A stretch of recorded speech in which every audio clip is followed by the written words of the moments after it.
इस कार्यक्रम के पुण्यार्चक हैं Bahubali and Muttin wholesales sarees and cloth merchants, Chadchan district, Vijayapur एवं समस्त बाहुबली एंड मुत्तीन परिवार।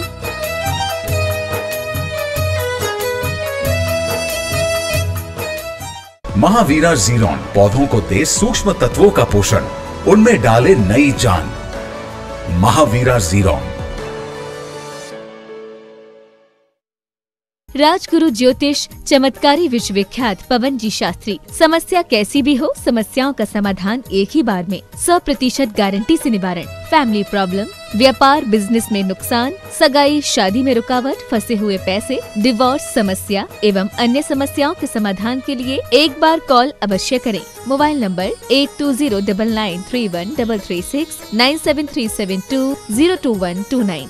ब्रांच हैदराबाद एवं मुंबई www.rajguruastrologer.com।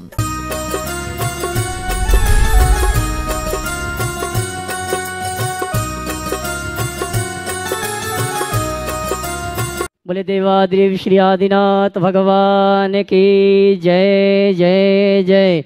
देवादिदेव गुणायतन के जनालय के मूलक श्री चंद्रप्रभ भगवान की जय जय जय। देवादिदेव श्री चिंतामणि पार्श्वनाथ भगवान की जय जय जय। संत शिरोमणि गुरुवराचार्य श्री विद्यासागर जी महाराज की जय जय जय। प्रमाणिक संत गुणायतन प्रणेता, शंका समाधान भावनायक प्रवर्तक, जन जन के संत प्रखर वक्ता, बोले परम पूज्य मुनि श्री 108 प्रमाण सागर जी महाराज की, बोले परम पूज्य मुनिवर श्री निर्वेक सागर जी महाराज की, बोले परम पूज्य मुनिवर श्री शीतल सागर जी महाराज की। सत्य और संस्कृति का सजा भव्य वितान, कदम मिलाकर चल पड़ी धर्म और विज्ञान। तीर्थराज संवेशकर की तलहटी में स्थित गुणायतन परिसर से सायंकालीन टीवी चैनल का बहुचर्चित विश्वविख्यात संघ का समाधान का कार्यक्रम हम और आप प्रारंभ करें। इसके पूर्व गुणायतन और श्री शिवायतन परिवार आपका हार्दिक अभिनंदन स्वागत करता है। चलते हैं प्रतिदिन की भांति मुनि संघ के श्री चरण में नमन करते हुए आशीर्वाद प्राप्त करेंगे और निवेदन करेंगे संघ का समाधान के कार्यक्रम के लिए पारस चैनल, जनवाणी चैनल, प्रमाणिक ऐप के माध्यम से जो घर में बैठ के इस कार्यक्रम को देख और सुन रहे हैं उन सभी की ओर से और यहाँ पर उपस्थित समस्त श्रावक श्राविकाओं की ओर से परम पूज्य मुनि संघ के श्री चरण में नमन करते हुए आशीर्वाद प्राप्त करेंगे और निवेदन करेंगे संघ का समाधान के कार्यक्रम के लिए दोनों हाथ जोड़ लेंगे, बोलेंगे हे मुनिवर नमोस्तु, हे गुरुवर नमोस्तु, हे मुनिवर नमोस्तु।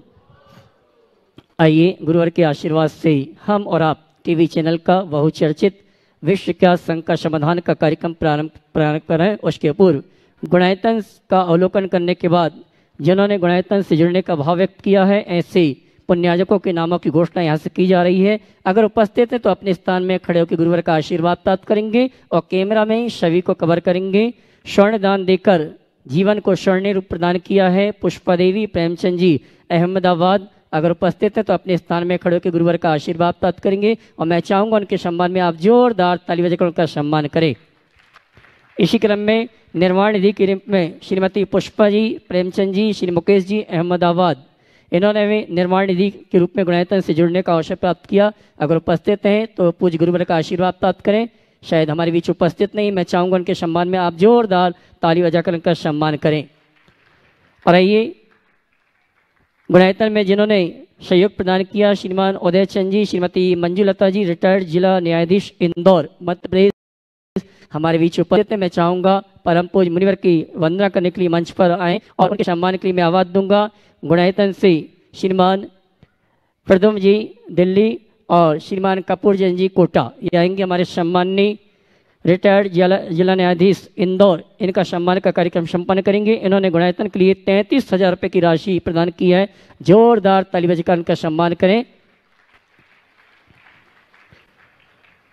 और आइए चलते हैं अगले सम्मान के लिए मैं सम्मान सहित आमंत्रित करूंगा हमारे जैन समाज के गौरव, जिन्होंने अपने व्यक्तित्व के माध्यम से जैन समाज को गौरवान्वित किया है, श्रीमान उदय चंद जी, मंजुलता जी, रिटायर्ड जिला न्यायाधीश इंदौर, इनके सम्मान के लिए गुणायतन परिवार से श्रीमान कपूर जी और प्रदम जी सम्मान का कार्यक्रम संपन्न कर रहे हैं। मैं चाहूँगा इनके सम्मान में आप जोरदार ताली बजाकर इनका सम्मान करें। और इसी क्रम में मैं सम्मान सहित आमंत्रित करूंगा पूर्व मुख्य न्यायाधीश सिक्किम राज्य, पूर्व अध्यक्ष मानवाधिकार आयोग मध्य प्रदेश सिक्किम जस्टिस N.K. जैन साहब सपरिवार में आमंत्रित करूंगा। वे यहाँ परम पूज्य मुनिवर के श्री चरणों में नमन करते हुए गुरुवंदना का सौभाग्य प्राप्त करें और उनके सम्मान के लिए मैं आवाज दूंगा। हमारे गुणायतन के CEO साहब श्रीमान सुभाष जी गुणायतन और साथ में हमारे गुणायतन के वास्तविक डॉक्टर पिदम जी दिल्ली आएंगे हमारे सम्मानी। और महिला सम्मान के लिए आमंत्रित करूंगा श्रीमती कीर्ति जी मेट्रो दिल्ली भी आएंगी और श्रीमती मधु जी का गुणायतन परिवार की ओर से सम्मान का कार्यक्रम संपन्न करेंगे। मैं चाहूँगा आप जोरदार ताली बजाकर हमारे जैन समाज के गौरव जस्टिस N.K. जैन साहब जो कि पूर्व मुख्य न्यायाधीश सिक्किम, पूर्व अध्यक्ष मानवाधिकार आयोग मध्य प्रदेश सिक्किम में अपनी जिन्होंने सेवाएं दी हैं, आज हमारे बीच उपस्थित हैं। इनके सम्मान में आप जोरदार ताली बजाकर का सम्मान करें। ये चलते हैं सम के इसी क्रम के पश्चात हम और आप टीवी चैनल का बहुचर्चित विश्व विख्यात शंका समाधान का कार्यक्रम प्रारंभ करते हैं और प्रथम शंका लेके आ रहे हैं हमारे जस्टिस श्रीमान N.K. जैन साहब मधु जी जयपुर और उसके बाद अगली शंका के लिए तैयार रहेंगे श्रीमान निर्मल जी शशि जी भोपाल। आइए प्रथम शंका लेकर आ रहे हैं जस्टिस N.K. जैन साहब श्री मधु जी जयपुर, उसके बाद तैयार रहेंगे श्रीमान निर्मल जी शशि जी भोपाल। महाराज जी नमोस्तु नमोस्तु, इच्छामि इच्छामि। पर्यूषण पर्व के बाद से मैं नियमित हमारे जयपुर में महावीर नगर में रोज़ाना अभिषेक कर रहा हूँ। अभिषेक करते हुए मैंने देखा कि अनंत भगवंतों की मूर्तियाँ विराजमान हैं, वहाँ पर एक सिद्ध भगवान की मूर्ति भी विराजमान है और साथ में जो पंचमेरु में कृत्रिम अकृत्रिम चैत्यालय बने हुए हैं उनकी जो 5 मेरु भी वहाँ पर लगे हुए हैं, ऊपर भी नीचे भी। तो सभी भगवानों की तो अभिषेक किया गया है, किया जा रहा था। मेरे मन में रोजाना ये शंका हो रही है कि जब हम पंचमेरु की पूजा भी करते हैं, अर्घ्य भी चढ़ाते हैं और विराजमान भी कर रखा है, तो उनका अभिषेक नियमित रूप से क्यों नहीं होता? देखिए, बहुत अच्छा सवाल आपने उपस्थित किया है। इससे पहले कि मैं जवाब दूं, मैं चाहूँगा एक बार जोरदार करतल ध्वनि से N.K. जैन साहब का अभिनंदन करें। इन्होंने न्यायिक क्षेत्र में अपनी बहुत श्रेष्ठ सेवाएं दी है और अपनी एक स्वतंत्र पहचान बनाई है। और ये सिक्किम के मुख्य न्यायाधीश होने के साथ साथ मानवाधिकार आयोग के अध्यक्ष, पहले सिक्किम और बाद में मध्य प्रदेश में अपनी लंबी पारी संपन्न किए हैं और वह भी एक बड़ी सफलता के साथ। और इनके साथ साथ ये श्रावक है और आप देख रहे हैं रिटायरमेंट के बाद पूरी तरह श्रावक धर्म का पालन इन्होंने शुरू कर दिया। नियमित अभिषेक पूजन भी ये संपन्न करने लगे हैं। हम अन्य अधिकारियों को भी इनसे प्रेरणा लेने के लिए कहेंगे और अब वो शुद्ध श्रावक हो गए हैं, तो ये अन्य अधिकारियों से भी हम अपेक्षा रखेंगे कि इनसे प्रेरणा ले और आगे बढ़े। आपका जो सवाल है, हाँ, तो इनका जो सवाल है कि मेरु आदि की पूजा होती है, अभिषेक क्यों नहीं? सबसे पहले तो इस विषय में मैं ये कहूँगा कि हमारे शास्त्रों में जिन बिंब के स्थापना का विधान है।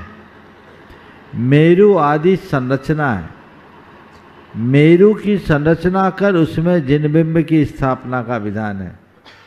वेदी में मेरु के विराजमान करने का कोई विधान मैंने किसी भी प्रतिष्ठा ग्रंथ में नहीं देखा।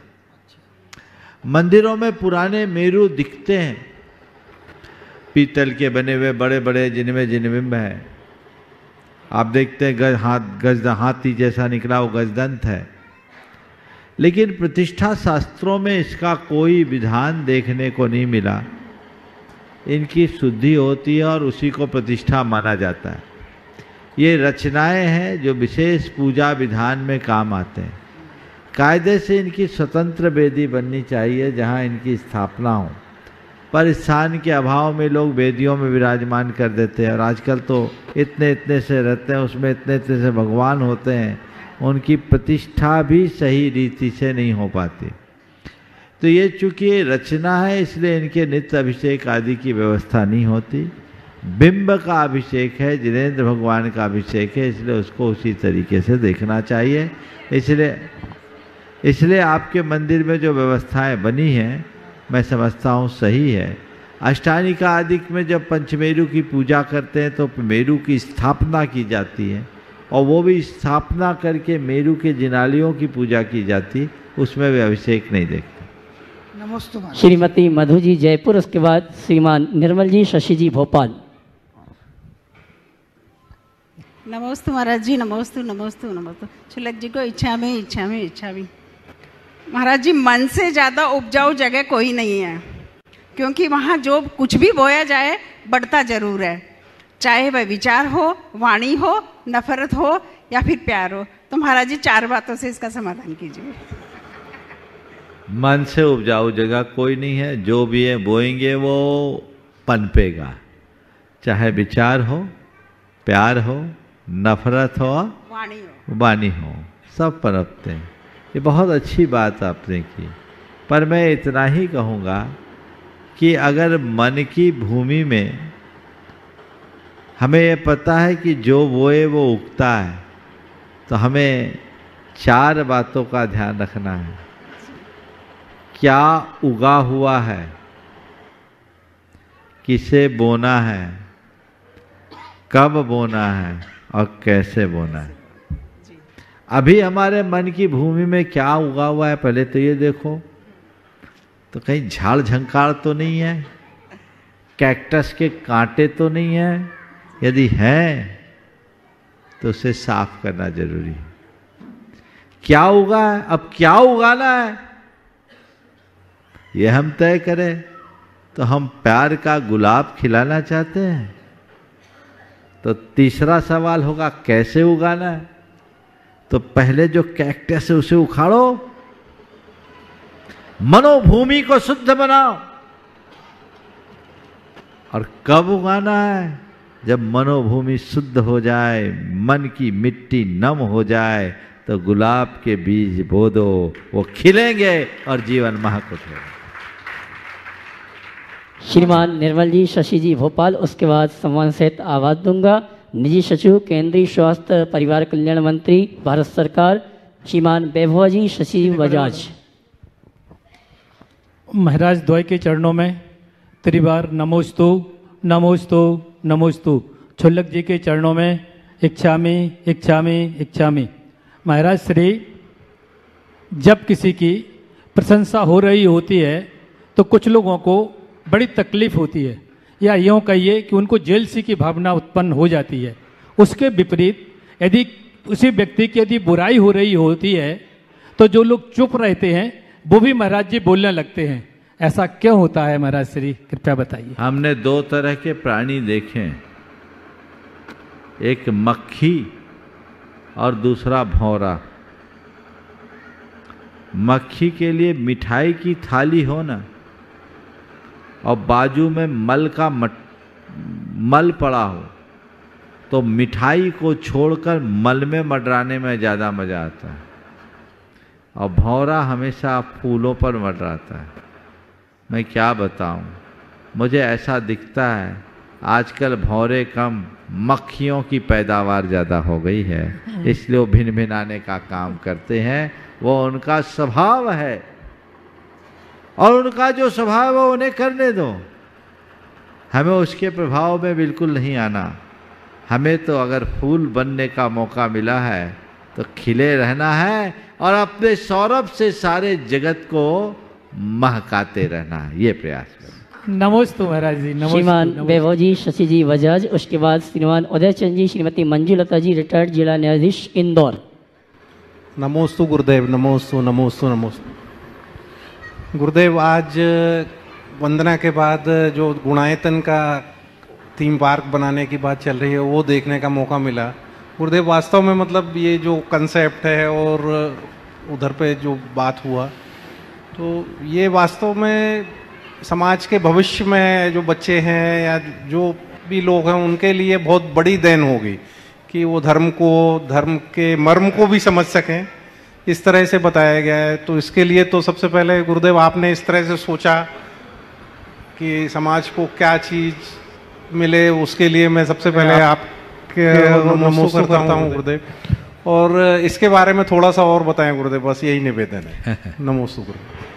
देखिए, जो आप अभी गुणायतन के अनुभव केंद्र थीम पार्क तो चूंकि अंतर्राष्ट्रीय स्तर पर कहा जाता है इसलिए वो कहना पड़ता है। ये अपने आप में जो यहाँ निर्मित होने जा रहा है वो अपने आप में एक मिसाल होगा, अद्भुत होगा। आपको सुनकर इस बात का हर्ष होगा कि ये भारत का पहला थीम पार्क, मुझे कहना पड़ रहा है क्योंकि थीम पार्क ही अंतर्राष्ट्रीय रूप में कहा जाता है, भारत का पहला थीम पार्क होगा जिसे थीम पार्क का लाइसेंस मिलेगा, अंतर्राष्ट्रीय मानकों पर खरा उतरने वाला। इसके जो इंटरनेशनल पैरामीटर्स है उसमें ट्रिपल एक्सपीरियंस चाहिए। भारत में इतने थीम पार्क हैं, पर मुझे जैसी जानकारी है उसके अनुसार ये पहला बनने जा रहा है जिसमें एक साथ ट्रिपल राइड लॉन्च होगी। ये गर्व आपको। आपने जो देखा है वो तो केवल संरचना है, बहुत जल्दी उसका काम बहुत तेज गति से चल रहा है। यहाँ एक मूवी दिखाई जाएगी जिसके माध्यम से आपको, जिसका नाम है यात्रा आत्मा से परमात्मा की। यात्रा आत्मा से परमात्मा की इस मूवी में हम चतुर्गति भ्रमण से लेकर मोक्ष गमन तक का संपूर्ण चित्र देखेंगे, जहां हम आत्मा से परमात्मा तक की संपूर्ण जीवन यात्रा की जीवंत झांकी देखेंगे, जहां हम देख पाएंगे जैन दर्शन में प्रतिपादित 14 गुणस्थानों का सजीव चित्रण, और जहां आकर हम समझ पाएंगे क्या होता है मिथ्या दृष्टि, किसे कहते हैं सम्यक दृष्टि, कैसे होते हैं मुनिराज, क्या होता है श्रावक, कैसा होता है ध्यान, कैसे होती है कर्मों की निजरा, कैसे होता है केवल ज्ञान, कैसा होता है भगवान का समोसरण, कैसी खिरती है भगवान की दिव्य ध्वनि, कैसे करते हैं प्रभु अपना श्री विहार, और कैसे होता है भगवान का मोक्ष गमन। ये सब बातें आप अपनी आंखों से देख पाएंगे, और वह भी अत्यंत उच्च तकनीक के माध्यम से। मिथ्या दृष्टि से लेकर सिद्ध अवस्था तक की सब बातें आपको दिखेगी, जिसे देखने के बाद बच्चा ये जान पाएगा कि मेरा गुणस्थान क्या है। जैन धर्म की गूढ़ बातों को आप बहुत सहज में जान लेंगे। अगर मैं एक वाक्य में कहूं तो पोथियों की बातों को पलों में जानने का अवसर प्राप्त होगा, और वह इतनी उत्तम टेक्नोलॉजी के माध्यम से जिसमें लोगों को ऐसा एहसास होगा कि ये सब हमारे ही बीच हो रहा है, ये हमारी अपनी घटना है। 4DX और 270 डिग्री के स्क्रीन पर ये विश्व का इकलौता ऑडिटोरियम होगा जिसमें दोनों के कॉम्बिनेशन के साथ 144 की कैपेसिटी है। आप गूगल में सर्च करके देख सकते हैं, कहीं आपको 4DX और 270 के स्क्रीन का कॉम्बिनेशन में ऐसा कोई ऑडिटोरियम नहीं मिलेगा जिसमें 144 कैपेसिटी है। यहाँ 108 मिनट की मूवी में 74 मिनट आप 270 डिग्री के स्क्रीन में होंगे। 270 डिग्री का स्क्रीन होता है, अमूमन स्क्रीन सामने होती, लेकिन 270 में यू शेप में आप उसके भीतर घुसे हुए हैं। ऐसा अनुभव होगा जो अपने आप में अद्भुत होगा। जब उसमें आप भगवान को विहार करते देखेंगे तो बरबस आपके मुख से जयकार निकलेंगे और आप उठ करके भगवान के चरण पकड़ने को लालायित हो उठेंगे। जहाँ आप एक साथ 32 सूनों वाला ऐरावत देखेंगे 1 लाख योजन का, तो देख के हतबद हो रह जाएंगे। वो अपने आप में अद्भुत होगा। थोड़े दिन और प्रतीक्षा करनी है। नरक स्वर्ग की झांकी और चतुर्गति भ्रमण का वृत्तांत जो हर दर्शक के हृदय में शिहरन से उत्पन्न करेगा, उसके हृदय में एक ऐसी भाव विशुद्धि जागृत करेगा जो उसके जीवन को रूपांतरित करेगी। तो ये चीज़ें उसमें हो रही है। दूसरी एक सोरिंग राइड है जो आपने देखा होगा, वो बन के तैयार है, बस थोड़े ही दिन में फिनिशिंग भर की देर है, बाकी हो जाए। मूवी का काम चल रहा है, इसी कारण विलंब है। सोरिंग राइड है जिसका नाम है समो सदन दर्शन। इस समो सदन दर्शन में ये भी विश्व की लार्जेस्ट सोरिंग राइड है। दुनिया में सोरिंग राइड्स बहुत कम है। मेरी जानकारी के अनुसार अब तक विश्व में कुल 29 है, 30वीं यहाँ बनने जा रही है। और ये लार्जेस्ट है क्योंकि 16 मिनट की है। दुनिया की जितनी भी राइड है वो 11 मिनट से अधिक की नहीं है। और ये फर्स्ट रिलीजियस राइड है, लार्जेस्ट। अब तक की जितनी भी राइड है वो सब मनोरंजन की है, वो सब एक प्रकार के एडवेंचरस है।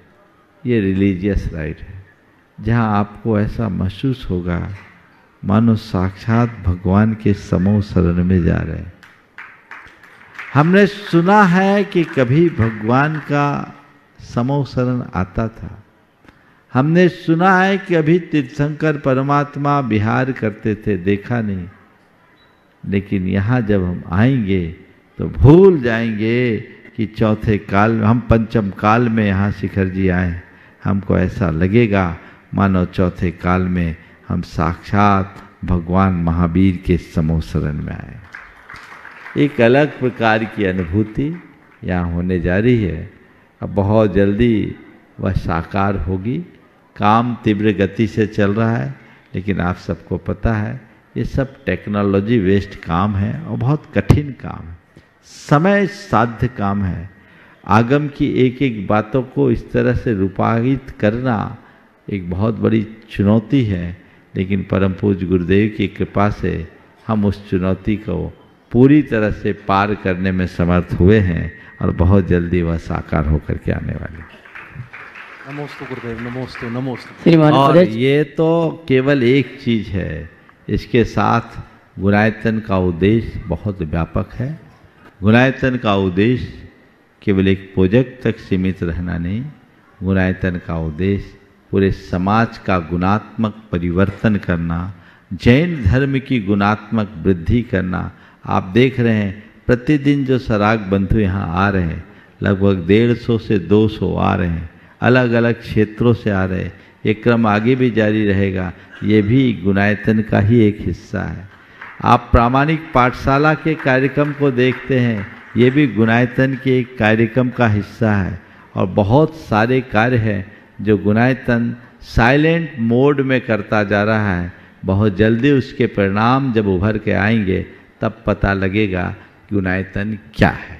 नमोस्तु गुरुदेव, गुरु नमोस्तु। श्रीमान उदय चंद जी, श्रीमती मंजुलता जी रिटायर्ड जिला न्यायाधीश इंदौर, उसके बाद तैयारेंगी बहन अनीता दीदी वंडा, सभी व्रती बहनों के साथ। महाराज जी को नमोस्तु नमोस्तु नमोस्तु। मेरे प्रश्न के पूर्व कुछ और प्रार्थना है। विगत दिनों से सराग बंधुओं को देखा, वो अपनी सिद्धा भक्ति भाव से उनने प्रार्थना की है कि महाराज जी उधर पधारें, जिससे वो अपने मूल धर्म की ओर लौट सकें। वो मुहिम थोड़ा अच्छी चली थी, वो मंद पड़ रही है। महाराज जी के पहुंचने पर वो उनकी प्रार्थना स्वीकार हो, जिससे वो अपने मूल धर्म में लौट सकें। अब मेरा प्रश्न यह है, दिखावा अच्छा नहीं होता। दिखावा से मेरा मतलब विज्ञापन या सूचना नहीं है। दिखावा अच्छा नहीं होता, अति दिखावा तो उससे भी बुरा होता है। इसलिए महाराज जी से ये प्रार्थना है कि शंका समाधान करें कि इस संबंध में क्या किया जाए कि कम से कम दिखावा हो, वो अधिक से अधिक कार्य हो। देखिए, बहुत अच्छी बात है। पहले जो आपने इन सराग बंधुओं के संदर्भ में कहा कि अपने मूल धर्म की ओर लौटे, मैं सबसे बड़ी बात तो ये कहूँगा, विगत दिनों से जब से मैं इनसे बातचीत कर रहा हूँ, रूबरू हो रहा हूँ, तो मुझे इस बात का बड़ा हर्ष है कि ये अभी तक अपने मूल धर्म से जुड़े हुए हैं। इनकी अहिंसा की संस्कृति आज भी है, दया और करुणा को इनने नहीं छोड़ा है, तो इनका धर्म तो इनके साथ जुड़ा ही हुआ है। हाँ, हमें इन्हें मुख्य धारा में जोड़ने का प्रयत्न करना है। जो पीछे हो गए, कभी ये सबसे आगे रहे होंगे, इनको हमें आगे लाना है और उसकी प्रक्रिया चालू हो गई है। गुरुदेव के आशीर्वाद रहा तो ये प्रक्रिया आगे भी चलते रहेगी।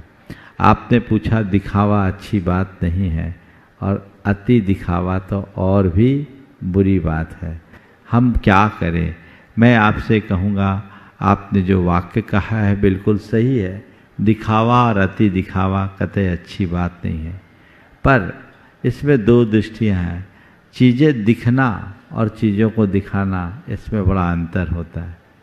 जब चीज़ें दिखती है तो लोग उससे प्रभावित होकर प्रेरित होते हैं, उसका अनुकरण करते हैं, और चीज़ों को दिखाया जाता है तो नकारात्मक प्रभाव पड़ता है। हम किसी के गुणों से प्रभावित होते हैं, किसी के व्यक्तित्व से प्रभावित होते हैं, तो हम उसका अनुकरण करने के लिए तत्पर हो जाते हैं। हम उसको फॉलो करना शुरू कर देते हैं कि ये बहुत अच्छे आदमी। लेकिन जब कोई आदमी ज़रूरत से ज़्यादा प्रदर्शन करने लगता है तो देख के ही मुंह से निकलता है ये बड़ा दिखावा कर रहा है। तो मैं आप सबसे ये कहूँगा, कोई भी काम करो इसलिए मत करो कि लोग उससे अच्छा कहे। कोई भी काम करो तो इस मन से करो कि मैं कुछ अच्छा करूं, लोग अच्छा कहे, ये इस मानसिकता के साथ जब आप काम करोगे तो आप में प्रदर्शन की भावना आएगी और आप आलोचना के पात्र बनोगे। लेकिन मैं कुछ अच्छा करूं तो आपके उस अच्छे काम को देखने वाले हर व्यक्ति के मुंह से निकलेगा, क्या बढ़िया काम किया है, बहुत खूब, बहुत अच्छा। तो बस इसी सूत्र को अपनाने का प्रयास सबको करना चाहिए कि हम जो भी करें लोगों के मुख से अपने आप निकले क्या अच्छा काम किया, ऐसा न निकले बड़ा दिखावा है। यहाँ तो केवल दिखावा है, तो दिखावे से हमें बचना है और कुछ अच्छा करके दिखाने का जज्बा पैदा करना है। ऐसा इस संबंध में थोड़ा और यदि अभी और आगे नहीं, इसी से संबंधित है, इसलिए अब कल के लिए रख लीजिए तो अच्छा है। हाँ ठीक। बहन अनीता दीदी वंडा सभी वृत्ति बहनों के साथ उसके बाद तैयार रहेंगे। रांची जिले के तमाड़ हराड़ी कोटी गांव से पधारे हुए शराग जैन समाज के समस्त शराग बंधु अनुज जी अखिलेश मांझी जी के साथ। पूज्य मुनिराज श्री के चरणों में बारंबार नमन, छुल्लक जी के चरणों में इच्छामी। पूज्य मुनि श्री, जो अभी आप बात बता रहे थे, तब ये लगता है कि जो सम्यक दर्शन और मिथ्या दर्शन की बात है, जो कि भावात्मक परिणति है, वो द्रव्य रूप से कैसे उभारी जाएगी, तो इस चीज़ को देखने का बहुत मन है। और प्रश्न ये है हमारा कि किसी को, कुछ लोगों को अपने ज्ञान का बहुत घमंड होता है, लेकिन उन्हें घमंड का ज्ञान क्यों नहीं होता? इसीलिए क्योंकि उनके पास ज्ञान नहीं, अज्ञान है। काश व्यक्ति के अंदर ज्ञान आ जाए। देखिए, अज्ञान अहंकार है क्या? ये अज्ञान की परिणति है। अहंकार का जन्मदाता अज्ञान है। हमें अहंकार क्यों होता है? और सबसे पहले हम ये जाने अहंकार है क्या। अपनी वास्तविक स्वरूप को भूलकर काल्पनिक छवि को ही अपना असली स्वरूप मानना। अहंकारी व्यक्ति कल्पनाओं में जीता है, भ्रमणा में जीता है। वो एक अपनी काल्पनिक छवि गढ़े हुए होता है और उसी में मुग्ध होता है और उसी को पुष्ट करने में लगे रहता है। अरे मैं बहुत बड़ा ज्ञानी हूँ, मैं बड़ा पंडित हूँ, मैं बड़ा तपस्वी हूँ, मैं बड़ा साधु हूँ, मैं बड़ा अधिकारी हूँ, मैं बड़ा पैसे वाला हूँ, मैं बड़ी प्रतिष्ठा वाला हूँ, मेरे साथ बड़े लोग जुड़े हैं, मेरा बड़ा रुतबा है। ये जो भी मान्यताएं हैं, जिसका व्यक्ति अहंकार करता है, वो है कहाँ? इनका वजूद ही कहाँ है? तू जो जो बोल रहा है वो तू है कहाँ? काश तुझे पता होता कि तू क्या है, तो फिर ये सवाल ही खत्म हो जाता। तूने अपने साथ जितने भी विशेषण जोड़े, ये तेरे अज्ञान से, तेरे द्वारा आरोपित किए गए हैं। तूने स्वयं पर आरोपित, कल्पित किया है, तूने खुद ने गढ़ा है। ये तेरा स्वरूप नहीं और ये तेरी पहचान नहीं। जिस दिन तू जान लेगा कि तू ये सब है नहीं, तू बस है और कुछ नहीं,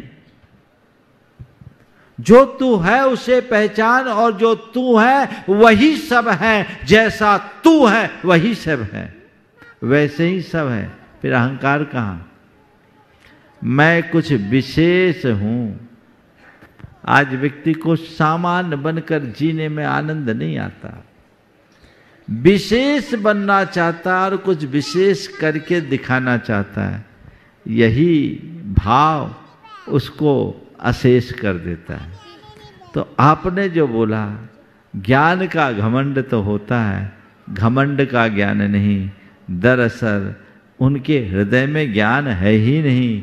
अज्ञान को ज्ञान मानने का भ्रम जिनके अंदर होता है, उनकी ऐसी परिणति होती है। और जो अपने जीवन की वास्तविकता को जान लेते हैं, उनके साथ ऐसा कुछ भी नहीं होता। रांची जिले के तमाड़ हराड़ी कोटी से ग्राम से आए हुए शराग जैन समाज के सभी शराग बंधु एक साथ खड़े हो जावे अनुज जी अखिलेश जी के साथ, उसके बाद तैयार रहेंगे। बांकुड़ा जिले के लक्ष्मणपुर चोंडरी साहेब डागा ग्राम से आए हुए शराग जैन समाज के सभी शराग बंधु शक्तिपद माझी जी के साथ। महाराज जी के चरणों में नमोस्तु नमोस्तु नमोस्तु। हे महाराज जी, हमें अंधेरा से, हे महाराज जी, हमें अंधेरा से रोशनी की ओर जाने के लिए कौन से रास्ते अपनाने चाहिए, हमें मार्गदर्शन कीजिए। ये सवाल तो कल कोई ने पूछ लिया भैया, कोई और पूछ लो, है ना? आपने और कोई सवाल है? जी महाराज। हाँ बोलो, दूसरा पूछ लो। महाराज जी, जैसे हम सभी ने सुना है कि माता पिता परमेश्वर भगवान होते हैं, तो भगवान तो कभी नहीं मरते हैं, तो फिर माता पिता क्यों मर जाते हैं? ये बढ़िया सवाल। माता पिता परमेश्वर और भगवान के समान होते हैं, भगवान नहीं होते। बस इतना वाक्य सुधार लोगे तो समस्या का हल हो जाएगा। भगवान कभी नहीं मरते, माता पिता क्यों मरते हैं? माता पिता को जिस दिन तुम परमेश्वर के समान मान लोगे ना, तो माता पिता मर करके भी तुम्हारे लिए अमर हो जाएंगे। तुम्हारी श्रद्धा में तुम्हारे माँ बाप ही रहेंगे, चाहे तुम कुछ भी हो जाए। तो उनको परमेश्वर के समान मानो, मर कर के अमर होंगे और जीवन का पथ प्रशस्त होगा। इसलिए निश्चित माता पिता को भगवान के बाद ऊंचा स्थान दिया जाता है, क्योंकि माता पिता भगवान के समान होते हैं। वे हमारे जन्मदाता हैं, वे हमारे जीवन दाता हैं, वे हमारे संस्कार निर्माता हैं। इसलिए माता पिता को हमें सर्वोच्च सम्मान देना चाहिए। चलिए अगले क्रम में आमंत्रित करूंगा बांकुड़ा जिले के लक्ष्मणपुर चोड़ी साहेब डागा ग्राम से आए हुए शराग जैन समाज के सभी शराग बंधु शक्तिपद माझी के साथ। उसके बाद तैयार लेंगे पुरुलिया जिले से 5 पहाड़ी ग्राम से आए हुए शराग जैन समाज के समस्त शराग बंधु निमाई माझी जी के साथ। गुरुदेव के चरणों में नमोस्तु नमोस्तु नमोस्तु। हे गुरुदेव, हम लोग जैन धर्म से कभी बिछड़ गए थे, आज पुनः जुड़े हैं हम लोग। फिर भी हम लोग का साथ में बहुत बिछड़ा हुआ है, तो उन लोग को हम लोग कैसे साथ में जोड़े, उसके लिए कुछ आप बताइए।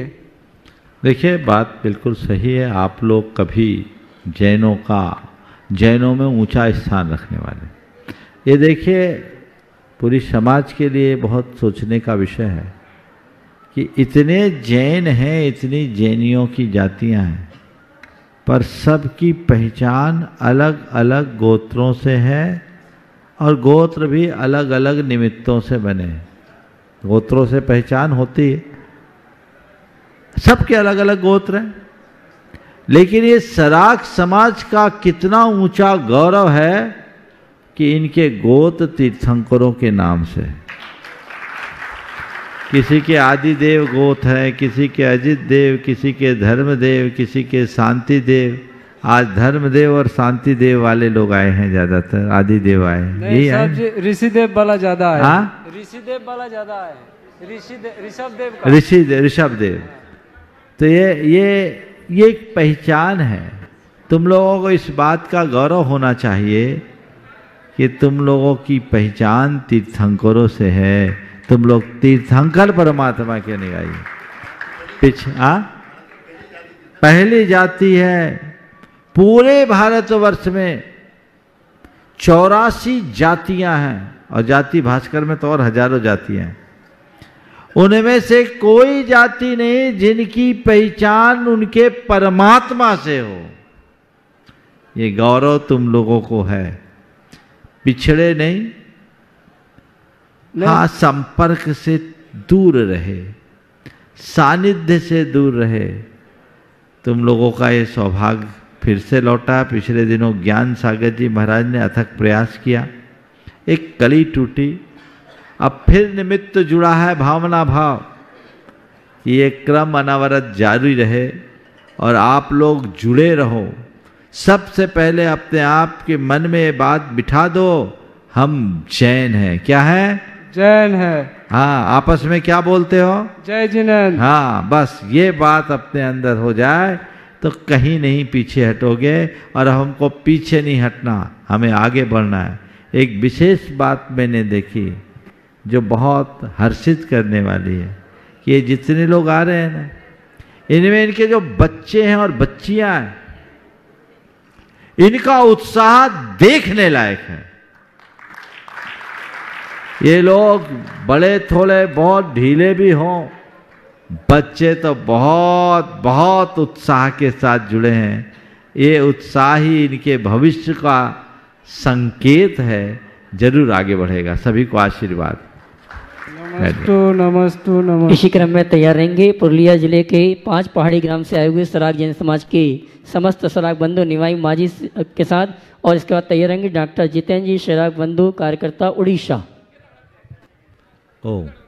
देखिए, एक व्यवस्था वर्तमान में बनी है। अभी 3 जिलों के साथ ये कार्यक्रम चालू हुआ है, जिसमें मुख्य रूप से बंगाल में बांकुड़ा और पुरुलिया, और झारखंड में रांची सरायकेला खूंटी, ये 3 डिस्ट्रिक्ट है, उनका एक क्लस्टर बनाया गया। इस क्षेत्र में जो सराग भाई हैं, जिन गांवों में हैं, इनमें बहुत गांवों में मंदिर भी है। अभी जो लोग खड़े हुए थे रांची वाले, तमाड़ के, उनके यहाँ मंदिर था। बांकुड़ा से भी जहाँ खड़े हुए लक्ष्मणपुर में मंदिर है ना, मंदिर है। और ये लोग भी जो हाँ वहाँ मंदिर है, ये लोग रोज पूजन अर्चन भी करते हैं। समझ गए? ये एक बहुत बड़ा कार्य है, इसलिए हमें इन पर विशेष ध्यान देना है। और इस मंच के माध्यम से मैं सभी से कहना चाहूँगा, मैं एक कार्यक्रम बना रहा हूँ, योजना बना रहा हूँ। अगर गुरुदेव का आशीर्वाद मिला तो उसके बाद आप सबके बीच रखूँगा। जो चाहते हैं कि हम अपने भाइयों को ऐसे ही मजबूत बनाकर अपने समान देखें, उन्हें अपना हाथ आगे बढ़ाना चाहिए। उन सब के लिए खुला निमंत्रण है। अभी मैंने आधिकारिक रूप से कोई बात इसलिए नहीं की क्योंकि कोई भी काम मैं परम पूज्य गुरुदेव के आशीर्वाद के बिना नहीं करता। उनका आशीर्वाद मिलेगा और फिर मैं आप सबसे आधिकारिक रूप में जब बात करूंगा तो इसमें जुड़ने की ज़रूरत है। और इस कार्य में बहुत त्यागी व्रतियों की भी ज़रूरत है। इनके क्षेत्र में आप लोग जाएं और इनके बीच इनके अलख जगाएं, इनके अंदर ज्ञान प्रकट हो जाए तो ये मान करके चलना, ये ऐसी स्थिति में आएंगे कि पूरी जैन समाज को पीछे छोड़ दे, अग्रणी स्थान बनाने की संभावना है, वो देखा जा सकता है। पुरुलिया जिले के 5 पहाड़ी ग्राम से आए हुए सराग जैन समाज के सभी सराग बंधु निवाई माझी के साथ और डॉक्टर जितेंद्र जी सराग बंधु कार्यकर्ता उड़ीसा। नमस्तु महाराज जी, नमस्तु महाराज जी, नमस्तु महाराज जी। महाराज जी, आपके श्री चरणों में हम 5 पहाड़ी वासियों का एक प्रश्न है कि देवशास्त्रों गुरु का पूजा और अभिषेक शांति धारा करने का फल कृपया बताइए। नमस्ते महाराज जी। बहुत अच्छा। देखिए, 5 पहाड़ी है और यहाँ पर मंदिर भी है। मंदिर है ना जी। ये लोग पूजा अर्चा भी करते हैं। हमारे शास्त्रों में भगवान की पूजा का अनंत फल बताया। जो भगवान की पूजा करते हैं उनके अनंत कर्मों का क्षय होता है। भक्तिये जिनवरानम जम खीय देव पुब्ब संचयम कम्मम। जिनेन्द्र भगवान की भक्ति करने से पूर्व संचित पाप नष्ट होते हैं। इसलिए प्रत्येक श्रावक को, प्रत्येक जैनी को, प्रत्येक गृहस्थ को भगवान की पूजा से अपनी दिनचर्या को प्रारंभ करना चाहिए। अभिषेक करने से, पूजा करने से अंतराय कटता है और उससे जीवन में सुख, शांति, समृद्धि होती है। दया का पालन करने वाले भी अपने जीवन को आगे बढ़ाते हैं। आज ये लोग जब मुझसे चर्चा कर रहे थे तो कुछ बड़े लोग इन्हीं के बीच में बैठे एक बात कही कि देखो इतनी बड़ी सराख समाज है पर उसमें एक भी भिखारी नहीं है, क्योंकि हम दया धर्म, अहिंसा धर्म का पालन करते हैं। इक्के दुक्के गरीब भले होंगे पर सराखों में भिखारी नहीं। और मैं कहता हूँ सराखों में क्या, जैनियों में भिखारी नहीं है, क्योंकि जो अहिंसा का पालन करता है वो भिखारी नहीं बन सकता, वो सम्राट बनेगा, वो सबको समर्थ बनाएगा। तो देव पूजा, भगवान का अभिषेक ये नित्य करना चाहिए। इसको करोगे दुख दारिद्र दूर होगा। पुण्य के संचय का ये एक श्रेष्ठ माध्यम है। इससे आगे बढ़ोगे तो सब काम आगे बढ़ता है। देखिए भगवान के अभिषेक, पूजन, शांति धारा का क्या प्रभाव पड़ता है। ऐसे तो उदाहरण बहुत सारे हैं, पर मैं एक उदाहरण देना चाहूँगा। एक बड़े धनपति थे, उनके बेटे ने कोई गलत पॉलिसी अपनाई, बहुत बड़ा नुकसान हुआ। लाखों रुपये का दान देने वाला व्यक्ति 10-5 हज़ार के लिए मोहताज हो गया। जिस व्यक्ति के साथ ये घटना घटी वो बड़ा समझदार, गंभीर व्यक्ति था। उसने जब ऐसी स्थिति दिखी तो कुछ भी प्रतिक्रिया नहीं किया, परेशान नहीं हुआ। उसने एक काम किया, उसके गांव में 7 जिन मंदिर थे और ये नियम ले लिया कि प्रतिदिन 7 मंदिरों के दर्शन करूंगा और एक मंदिर में अभिषेक पूजन करके ही मुंह में पानी डालूंगा। अशुभ कर्म का उदय है, अब इसको जब टलेगा टलेगा, मेरे पास कोई उपाय नहीं। वो प्रतिदिन ऐसा करने लगा। पहले मंदिर से आखिरी मंदिर में लगभग 2.5 किलोमीटर की दूरी थी। वो 7 मंदिरों के दर्शन करता, 47 टेम्परेचर में भी वो दर्शन करके एक मंदिर में बदल बदल कर रोज पूजन अभिषेक करता और लौटते लौटते उसे 11 बज जाते, नंगे पांव आता तपती दोपहर सड़क पर। आप सुनकर आश्चर्य करोगे, भगवान की पूजा, अभिषेक, भक्ति का प्रताप आपको दिखेगा। 6 महीने बीते, उसके पास एक सूचना आई। नासिक में उसकी एक प्रॉपर्टी थी जो किसी विवाद में पड़ी हुई थी और वो विवाद सुलझ गया और उसमें उसको उम्मीद से ज़्यादा रकम मिल गई। इतना ही नहीं, थोड़े ही दिन बाद उसके पास एक सूचना आई कि भोपाल में आपकी कोई प्रॉपर्टी है जो उनके पिताजी ने पीसी सेठी के ज़माने में खरीदी थी। पिताजी मर गए थे, इनको पता नहीं था। दलाल के माध्यम से खबर आई कि आपकी ये प्रॉपर्टी अरेरा कॉलोनी में, जो भोपाल की पॉश कॉलोनी है, वहाँ प्रॉपर्टी पड़ी है, आपको बेचना है तो बेच दो। अब क्या, अंधा क्या चाहे दो आंखें। उसने उस प्रॉपर्टी को भी बेचा और उसको उसमें मोटी रकम आ गई और आज वो पहले से ज़्यादा समृद्ध स्थिति में है। तो मैं आप सबसे कहता हूँ, जिनके जीवन में इस तरह की विपत्तियां हैं, दुख दारिद्र है, वो भगवान की शरण ले, सब दूर होगा। और जो समर्थ हैं वे भगवान की शरण में रहे, दुख दारिद्र आएगा नहीं। और कदाचित कोई विपत्ति आ भी जाए तो उसका सामना करने की ताकत बनी रहेगी। इसलिए भगवान का अभिषेक, पूजन, शांति धारा ये नियमित करना चाहिए। नमस्ते महाराज जी, नमस्ते महाराज। डॉक्टर जितेंद्र जी शराग बंधु कार्यकर्ता उड़ीसा, इसके बाद तैयार रहेंगे डॉक्टर किरीटी जी भूषण शराग बंधु कार्यकर्ता उड़ीसा। डॉक्टर किरीटी जी भूषण उड़ीसा नहीं, शायद हमारे बीच उपस्थित नहीं है। चलिए श्रीमान ऊर्जा जी बिलासपुर, उसके बाद तैयारेंगी श्रीमती वीणा जी कानपुर। नमोस्तु महाराज जी, छुल्लक जी के चरणों में इच्छामी। महाराज जी, जैन धर्म का ओरिजिन क्या है? देखिए, जैन धर्म भारत का प्राचीनतम धर्म है। अगर जैन शास्त्रों के हिसाब से बात करें तो जैन धर्म अनादि निधन धर्म है, अनादि से प्रवाहमान। लेकिन ये तो जैन शास्त्रों की बात है, इसे इतिहासकार नहीं मानेंगे। पर हम भारत के इतिहास की दृष्टि से देखें तो मैं ये कह सकता हूँ, भारत का प्राचीनतम धर्म जैन धर्म है।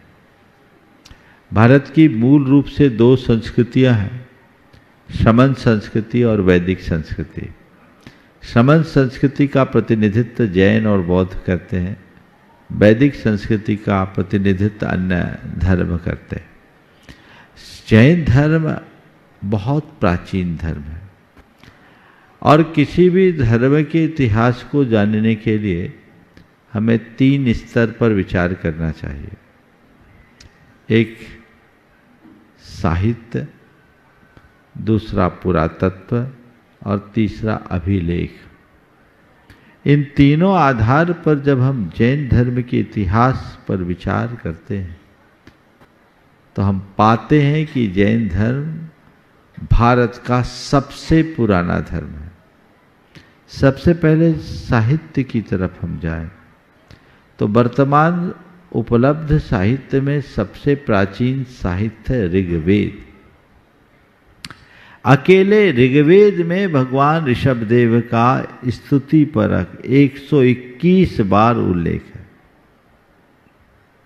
ऋषभदेव का स्तवन, ऋषभदेव को बहुमान वेदों में वैदिक ऋषियों ने अनेक बार दिया। उसके बाद पौराणिक साहित्य आता है जिनमें भागवत को लेकर अन्य जो मूल 18 पुराण हैं उनमें से कूर्म पुराण, बराह पुराण, विष्णु पुराण आदि अन्य अनेक पुराणों में जैन तीर्थंकर के रूप में भगवान ऋषभदेव और कुछ अन्य तीर्थंकरों का नामोल्लेख आता है। भागवत में तो भगवान ऋषभदेव को 10 अवतार के रूप में माना गया है और उन्हें आर्हत मत का प्रचारक माना और उन्हें नाभिराज और मरुदेवी के संतान के रूप में भी मान्य किया गया है। इसी प्रकार बौद्ध साहित्य में भी जैन धर्म का उल्लेख मिलता है, भगवान ऋषभदेव का उल्लेख मिलता है। बौद्ध साहित्य में धम्मपद, मध्यम निकाय और दीर्घ निकाय जैसे ग्रंथों में भगवान ऋषभदेव का उल्लेख है। और एक बौद्ध ग्रंथ है जो बहुत प्राचीन ग्रंथ है, महाबत्थु संगहो, उसमें उसहम पौरम वीरम शब्द आया है। भगवान ऋषभदेव को प्रवर और वीर शब्द से नवाजा है। ये इस बात का प्रमाण है कि भगवान ऋषभदेव जैन धर्म के प्रवर्तक थे। तो इस आधार से हम कह सकते हैं कि साहित्यिक स्रोत ये पुकार पुकार कर कहते हैं कि जैन धर्म भारत का प्राचीनतम धर्म है। दूसरे क्रम में आता है पुरातत्व। पुरातात्विक दृष्टि से देखें तो भारत के इतिहास को जब हम पलटते हैं तो सबसे प्राचीन अवशेष मिलते हैं हड़प्पा और मोहनजोदड़ो के उत्खनन से प्राप्त अवशेष, जिसे सिंधु घाटी की सभ्यता के नाम से जाना जाता है। सिंधु घाटी की सभ्यता में जो अवशेष प्राप्त हुए हैं और उस पर विद्वानों ने जो गवेषणात्मक अध्ययन किए हैं उससे जैन धर्म की पुष्टि होती है और ये स्पष्ट प्रकट होता है कि उस काल में सिंधु घाटी में जीने वाले लोग, उस सभ्यता में रहने वाले लोग, जो आज से 5000 वर्ष पुरानी सभ्यता है, वो जैन धर्म का अनुपालन करते थे। सिंधु घाटी की सभ्यता के विषय में आपको बता दूं कि सिंधु घाटी सभ्यता आज से 5000 वर्ष पुरानी सभ्यता है और ऋग्वेद की रचना को ईसा पूर्व 2000 ऋग्वेद आज से लगभग 3-3.5 वर्ष पुरानी रचना मानी जाती है। तो सिंधु घाटी की सभ्यता उससे भी प्राचीन है। इसमें जब सिंधु घाटी में पाकिस्तान के लड़काना ज़िले में, सिंध प्रांत के लड़काना ज़िले में मोहनजोदड़ो का अर्थ है मुर्दों का टीला, उस स्थान का उत्खनन किया गया। तो उस समय भारतीय पुरातत्व विभाग के तत्कालीन महानिदेशक प्रोफेसर राम प्रसाद चंद्रा, उन्होंने अपना एक शोध लेख लिखा, सिंध 5000 एगोज। उसमें उन्होंने स्पष्ट लिखा कि ये सभ्यता जैन सभ्यता है। उसमें अनेक अवशेष मिले, जिसमें FGH 449 फलक संख्या है, जिसमें भगवान ऋषभदेव की नग्न दिगंबर कायोत्सर्ग अंकित प्रतिमा मिली है, मुद्रा मिली है जो सिक्के में अंकित है, और उनको भरत चक्रवर्ती उनको नमन कर रहा है। वहीं बैल है जो ऋषभदेव का लांछन भी। इसके बाद हड़प्पा से एक नग्न मानव धड़ मिला, जिसके दोनों हाथ नहीं, दोनों पैर नहीं, सिर नहीं, बाकी धड़ है। और उस पर एक शोध लिखा प्रोफेसर डॉक्टर TN रामचंद्रन, जो अपने ज़माने के आर्कियोलॉजिकल सर्वे ऑफ इंडिया के डायरेक्टर जनरल थे। उनका ये शोध ग्रंथ था हड़प्पा एंड, उनने अपने एक शोध कृति हड़प्पा एंड जैनिज्म में लिखा है कि ये स्पष्ट रूप से जैन तीर्थंकर की प्रतिमा है, जो इस बात को बताती है कि सिंधु घाटी के काल में, सिंधु घाटी की सभ्यता में जैन लोग मूर्तियों की पूजा अर्चा करते थे, नग दिगंबर मूर्तियों की पूजा करते थे। और जो मूर्ति हड़प्पा से प्राप्त हुई, उसका हूबहू साम पटना के पास लोहानीपुर से भी एक ऐसा नग्न धड़ मिला, जो ईसा पूर्व 2री शताब्दी का है। ये बताता है कि जैन धर्म बहुत प्राचीनतम धर्म है। तो पुरातात्विक आधार पर भी हम बोल सकते हैं कि जैन धर्म भारत का प्राचीनतम धर्म है। अब तीसरा अभिलेखीय साक्ष्य। अभिलेखीय साक्ष्य में एक बहुत ही महत्वपूर्ण अभिलेख हम सबको उड़ीसा के कुमारी पर्वत पर, जो खंडगिरी उदयगिरी है, उस पर उत्कीर्ण एक लेख से मिलता है, जिसे कलिंग चक्रवर्ती सम्राट एल खारवेल ने उत्कीर्ण किया था। 84 पंक्तियों का वह लेख है, जिसकी शुरुआत नमो अर्हंतानम नमो सब्ब सिद्धानम से की गई है।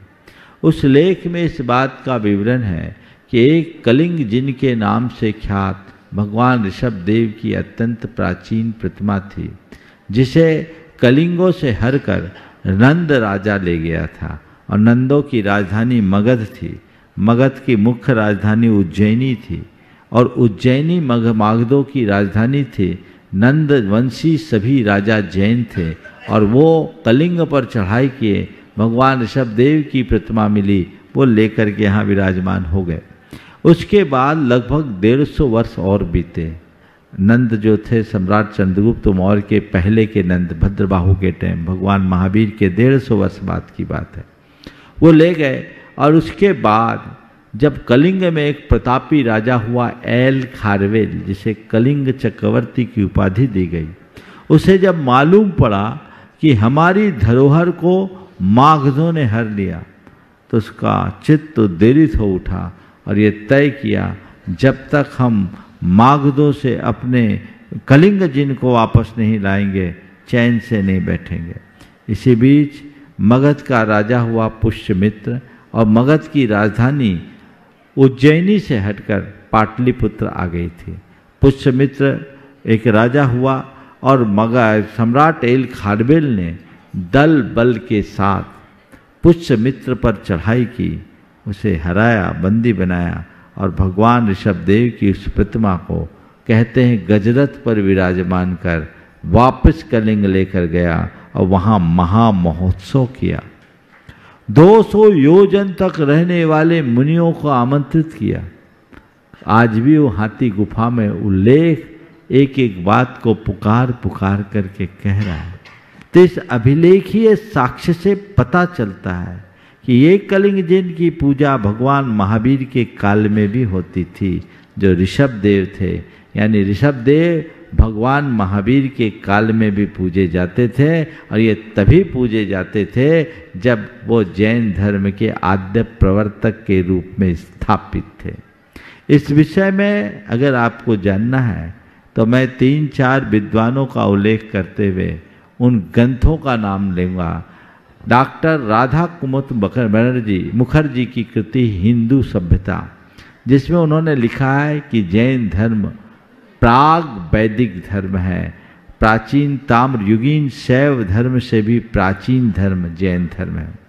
डॉक्टर राधा कृष्णन ने अपने इंडियन फिलॉसफी नामक ग्रंथ में स्पष्ट रूप से लिखा है कि जैन धर्म वेदों लिखित होने के बाद भी वेद पूर्व है।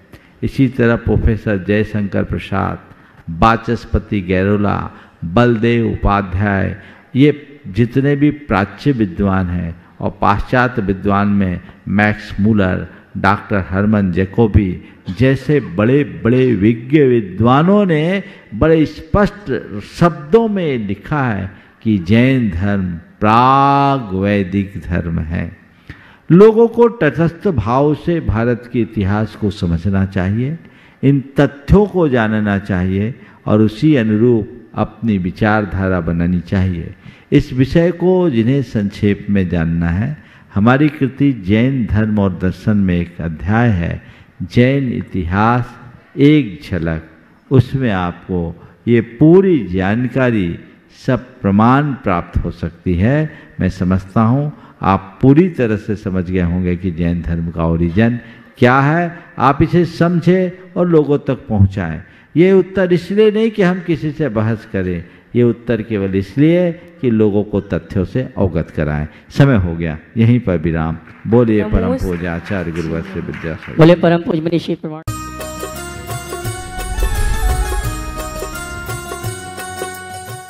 इस कार्यक्रम के पुण्यार्चक थे Bahubali and Muttin wholesales sarees and cloth merchants, Chadchan district, Vijayapur एवं समस्त बाहुबली एंड मुत्तीन परिवार।